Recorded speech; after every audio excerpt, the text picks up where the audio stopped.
I didn't plan on becoming a salvager. My father used to call people like me space vultures, picking at the bones of a once great galaxy. But after my military contract ended and my savings ran dry, the choice was simple: starve on some forgotten colony or scrape together a living by digging through other people's messes. So here I am, Elias Cole, captain and sole crew of the Grackle, if you can call a rusted freighter with a half-functional life support system a ship. It's more like a stubborn old mule that refuses to die, held together with patch jobs, duct tape, and prayers to engineering gods that probably don't exist. Most days, salvage work is boring. You trawl through asteroid belts, tow old satellites for recycling, rip wiring out of derelicts. Space is full of junk. It's not the clean, sterile void the news feeds like to show. No, out here, there are whole graveyards of ships, silent and drifting, some so ancient you wonder if the crew's bones turned to dust centuries ago. That's where I make my credits. It was a Tuesday, at least according to Earth Standard Time, when my scanners picked up something strange. A faint, pulsing signal. Not your standard distress beacon either. The frequency was off, almost mournful. The coordinates placed it deep in what used to be Corthan territory, back before the Empire ate itself in some civil war and left the region scattered with broken warships and abandoned stations. No one sane goes there unless they're desperate or greedy. I was both. The Grackle's engines groaned as I pushed her toward the source. The closer I got, the stranger it felt. Like the void itself was holding its breath. Then I saw it. Floating in the black was a ship so massive it blocked out the stars. A Zereth dreadnought. I'd heard stories about these monsters, planet burners, built to crush fleets, but I'd never seen one up close. Its hull was scarred, torn open in places, leaking debris into the void like blood from an open wound. Entire sections looked gutted, as if something had clawed straight through. Every salvager knows the unspoken rule: you find something that big, you keep quiet. You don't ping it in, you don't send messages, you don't even breathe the word. Because if anyone else catches a whiff, corporations, raiders, or scavenger crews will swarm like locusts. So I kept my comms silent and moved in. The Grackle's grapples latched onto the dreadnought's broken flank with a shudder. I suited up, sealed my helmet, and stepped into the void. Inside, the ship was a tomb. The corridors were dark, filled with drifting ash and fragments of metal. My boots crunched over shattered helmets and the scorched remains of something that might once have been alive. I should have turned back. But then, deep in the wreck, I found it, a sealed container, the size of a coffin, marked with symbols no scanner could translate. I didn't know it yet, but dragging that thing back to my cargo bay would change everything. The container sat in my cargo bay like it owned the place, humming faintly, an almost imperceptible vibration I could feel through my boots. I'd hauled all sorts of strange things off derelicts before. Alien tech, ancient data cores, even a dismembered war drone that still twitched, but nothing ever felt like this. Every time I walked past it, my skin prickled, like static before a storm. I spent the first few hours circling it like a wary animal. The markings on its surface weren't like any language I'd seen, a lattice of curves and lines that seemed to shift if I stared too long. My scanner tried its best to make sense of it and spat back gibberish, error codes I'd never seen. I tried tools next: plasma cutter, magnetic pry bar, even an old-fashioned crowbar I kept on board for when modern tech failed. The thing didn't even scratch. By the second day, I started to hear things. Not out loud, no clanging noises or phantom footsteps. No, this was quieter, like a thought I didn't remember thinking. It started as a whisper, something I could almost ignore. But every time I checked the cargo bay, it grew sharper. By the third day, the voice was clear. "Release me." I jumped so hard I smacked my helmet against the bulkhead. My heart was hammering, breath fogging the inside of my visor. "Who's there?" I shouted into the silence, even though the comms were dead and the only answer was the creak of the ship. Then it came again, softer this time, curling into my mind like smoke. "Release me, human." Hearing it say what I was, naming me, hit me harder than I expected. Out here, so far from Earth, you forget you're anything at all. Just another drifting speck in the void. I told myself I was imagining it. Too much time alone, too many hours breathing recycled air. Space madness wasn't just a rumor, it was a real occupational hazard for salvagers who spent too long in their own heads. But that night, I couldn't sleep. Every time I closed my eyes, flashes tore through me, images that weren't mine. Cities like glass mountains under twin suns. Beings of light, their bodies fluid and shifting, walking among spires taller than clouds. And then fire. A war so vast it burned across the stars, leaving behind nothing but silence. I woke up gasping, clutching my head, the taste of smoke still in my mouth. On the morning of the fourth day, the decision was made for me. I found the container open. I hadn't touched it. I hadn't even heard it move. But there it was, yawning wide in my cargo bay, and from the darkness inside, something small and glowing blinked up at me. It wasn't a weapon, at least not in the way I expected. When the container hissed open, I'd half-braced for some ancient alien supertech, a bomb, a drone, some dormant nightmare waiting to wake up and finish a war long forgotten. Instead, what climbed out looked fragile. It was no bigger than a child, its limbs long and thin, its skin shimmering like molten glass that shifted colors under the ship's dim lights. At first glance, it didn't even seem solid. The edges of its body blurred, like a heat mirage, and for a moment I wondered if it was even really there. It blinked up at me with those eyes, two pools of liquid silver that seemed older than the hull of the dreadnought I'd just stripped. When they met mine, I felt something shift inside my skull, like doors I didn't know existed creaking open. "You are human," it said. Its mouth didn't move. No sound touched the air. The words simply appeared in my head, clear as if I'd spoken them to myself. My throat went dry. I hadn't heard another living voice in weeks, and now there was one speaking in my mind. "What are you?" I asked, my own voice sounding rough, too loud in the quiet cargo bay. It tilted its head, the gesture eerily curious, almost childlike, though there was nothing childish about the weight in its gaze. "I am a guardian," it said. "Or I was. Until they locked me away." The way it said, "locked," made my skin crawl. I glanced back at the open container, suddenly aware of how long it had been sealed, of what it must have felt like in there. "Who's they?" I asked. The creature didn't answer. Its attention drifted around the cargo bay, its silver eyes skimming over my tools, the patched-up bulkheads, the scratched deck plates. It reached out a long, translucent finger and touched the wall, and where it touched, the metal rippled like water. I took an involuntary step back, every instinct screaming that I had no idea what I'd just let loose on my ship. Still, I couldn't bring myself to shove it back into the container and seal the lid. It was trembling. Its glow, faint as a candle, flickered as if it were weak or scared. Maybe both. I did the one thing you probably shouldn't do with strange alien lifeforms. I tried to help. I brought it water. It touched the cup like it was a sacred object and absorbed the liquid without drinking. I gave it food. It poked at the packet curiously, then set it aside. "Loom," I murmured, mostly to myself, because the thing gave off a faint light in the dim bay. It looked up at me, as if it understood. That's when the real changes started. First, I barely noticed what it was doing. The changes were so small, so subtle, I thought I was imagining them. A loose conduit near the engine room that had sparked for months? Fixed, as if it had never been broken. A crack in the viewport glass that I'd patched and repatched? Gone, the glass smooth and flawless. My thrusters, which coughed and sputtered whenever I asked them for more than a crawl, suddenly purred like brand-new drives fresh off a Core World assembly line. Loom never asked. It didn't even tell me it was doing it. I'd wake up to find my ship different, improved. The Grackle, my stubborn, wheezing old freighter, was changing under my nose. The creature never stopped moving, always drifting from one corner of the ship to another like it was listening to the metal, coaxing life back into it. When it touched a wall, tiny veins of liquid silver would seep into the cracks, like the ship was bleeding backward, wounds healing instead of opening.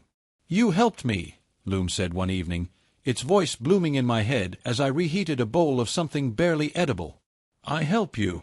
There was no guile in its tone, no hint that it expected gratitude. Just a simple, undeniable truth. But there were moments, quiet, unsettling moments, when Loom would just stop and stare at me. Not in a hostile way, but as if it was studying me, cataloging me like I was the strange one on board. "You are peculiar," it said once, head tilted, eyes reflecting the dim cabin lights like mirrors. "Peculiar." I muttered. "Thanks for that." Humans, it continued, ignoring my sarcasm, take what others discard. You make it yours. Even me. I didn't know whether to take that as an insult or a compliment, so I just went back to eating. By the 5th day, my ship no longer felt like the same ship. The old rusted panels now gleamed faintly, threaded through with those strange metallic veins that pulsed like veins under skin. The lights were softer, warmer somehow. The air smelled cleaner, crisper. I should have been terrified. The grackle wasn't just being fixed, it was being changed. But instead of fear, there was this gnawing awe, a feeling that I was seeing a glimpse of what humanity's ships might look like 1,000 years from now, alive, almost breathing. Then one morning, I woke up to an unfamiliar hum, a deep thrumming vibration that hadn't been there before. I went to the cockpit and froze. The grackle had reshaped itself, subtle but undeniable. Edges smoothed, displays rearranged, controls moving like they'd grown instead of been installed. And outside, in the cold black void, 2 sharp, dark shapes were closing in fast. Hunters. They came out of nowhere, 2 sleek, dark ships cutting through the void like knives. No transponder signals, no identification, just hard edges and weapons glowing hot on their hulls. I knew instantly they weren't here for scrap or friendly conversation. They were hunters, and I was the prey. The comms crackled to life with a voice that sounded like gravel ground through metal. Unregistered human vessel, it said, each word cold and clipped. Power down immediately. Surrender the artifact. I felt my stomach knot. Artifact. I muttered under my breath, glancing at Loom. Loom didn't answer. Its glow dimmed, like it was trying to hide itself, but there was no mistaking the fear radiating off it. The voice came again, sharper this time, closer. Human. Comply, or be erased. The first shot screamed past the grackleless hull, close enough to rattle every panel on the ship. Plasma fire. They weren't bluffing, they weren't trying to disable me. They were going to reduce me and my ship to stardust if I didn't hand over what I'd found. Another shot hit, rocking the ship hard enough to slam me into the console. Warning lights flared. I'd been shot at before, pirates, rival salvagers, even a bounty collector once, but this was different. These ships didn't want a chase. They wanted annihilation. I turned to Loom, breath sharp in my throat. They're here for you, aren't they? Loom's silver eyes met mine for half a second before looking away. That was answer enough. The next shot would have cored the ship clean through. But Loom moved. It pressed one shimmering hand to the console, and something impossible happened. The grackle woke up. I felt it, not just through the controls, but in my bones. The ship stopped feeling like old metal and started feeling like it was alive. The hunters fired again, but this time I moved before I even thought to. The grackle leapt, dodging plasma fire with a grace my rust bucket had never had in its life. It didn't feel like I was piloting anymore. It felt like the ship and I were sharing the same instincts. The first hunter overshot. The second tried to flank. The grackle spun between them with impossible precision. Then, without warning, the hull of my ship shifted. Metal twisted like clay, forming long, jagged spikes that jutted out like the teeth of some mechanical beast. I didn't even touch the trigger. The grackle rammed one of the hunters. The alien ship tore open like paper, venting fire and debris into the void. The second hunter hesitated, and then fled, streaking into the black. I sat frozen in the pilot's chair, heart thundering. Loom's glow brightened, soft and steady. "They will send more," it said quietly. And I knew it was right. After the battle, the silence felt heavier than any gunfire. The grackle drifted in the aftermath, surrounded by scraps of the destroyed hunter ship, the wreckage tumbling slowly into the void like metal snowflakes. My hand stayed on the controls even though the danger had passed, knuckles white, breath coming in short, uneven bursts. I turned to Loom, still glowing faintly beside the console. Its silver eyes were calm, almost too calm for something that had just helped me kill. "What the hell are you?" My voice cracked, harsher than I intended. "And what have you done to my ship?" Loom tilted its head, as if my anger were curious rather than frightening. "I was a guardian," it said, the words brushing my mind like soft wind. "But not of people. Of power. Of knowledge. What you call technology." I frowned, rubbing a hand over my face. Technology doesn't rip ships apart with living metal spikes. Loom's gaze drifted to the floor, to the faint silvery veins that now threaded across the deck, pulsing faintly like blood through arteries. The Corthans wanted me to build weapons, it continued, voice quieter, carrying a note of something like shame. I refused. They did not like refusal. So they locked me away. The image of that sealed container flashed in my mind, the faint hum, the way it almost seemed to breathe, and suddenly the weight of what I'd found sank in. And now? I asked, leaning forward, my voice sharper. What are you now? Loom looked at me with those two old eyes and said only, Now I am yours. The way it said it made my skin crawl. Not because it sounded submissive, but because it sounded inevitable, like a fact written in stone. I glanced around the cockpit. The panels gleamed, smoother now, almost organic.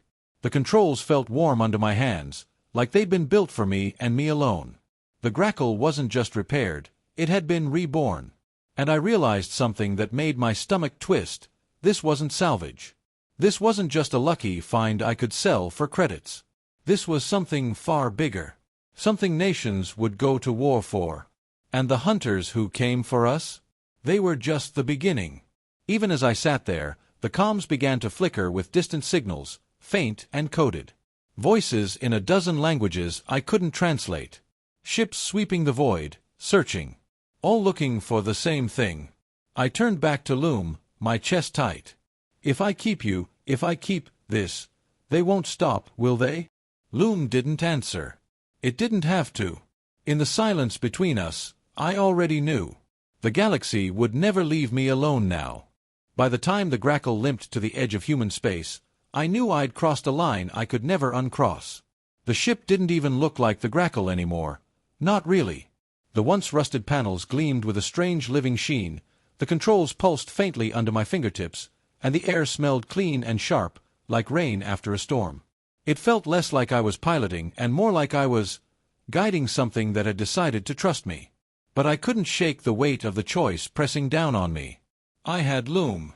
I had whatever Loom had turned my ship into.